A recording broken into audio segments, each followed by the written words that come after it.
We begin in Washington, where we are several hours into a partial shutdown of the U.S. government. Frantic last-minute negotiations at the U.S. Capitol failed. Democrats and Republicans still divided over Donald Trump's border wall and how to cover the cost.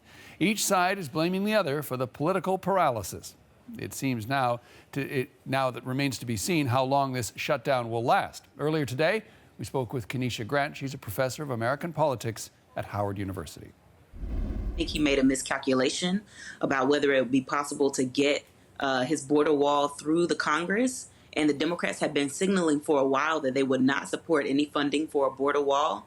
They went kind of back on that on Thursday in the hopes of averting a government shutdown, where some people worked to put some money for the border wall into legislation, but that didn't pass either. And so now we're left with a situation where if the president does not bend on his desire to have a border wall with Mexico, we might end up with a government that's closed for a few days. I think if there is going to be some compromise, it'll look like compromise on the definition of a border wall, where you hear some Democrats suggesting that they might be open to border security as opposed to a border wall.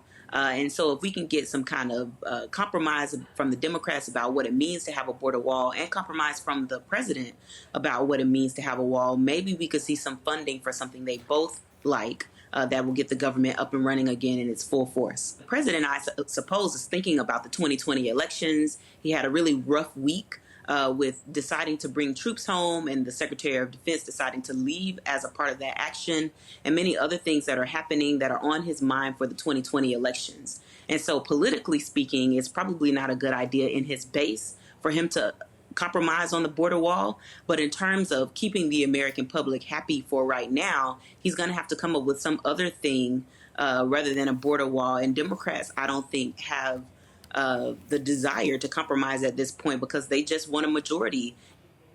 Well, the partial shutdown of the U.S. government means hundreds of thousands of federal employees are off the job. Here are some of the services that could see disruptions. The Internal Revenue Service says it plans to furlough a significant portion of its employees. It says that it can be done because tax season's still weeks away. Dozens of national parks will be forced to close or operate with reduced staff. So too might Smithsonian museums and the National Zoo in Washington. And the agency that guarantees nearly a third of all American mortgages won't operate, delaying the purchase of countless numbers of homes. Some services will continue as per normal, even though the partial shutdown is in effect. For example, air traffic controllers and airport safety screeners will continue their work. Active duty military personnel will stay on duty. Mail will still be delivered, and Social Security checks will still go out.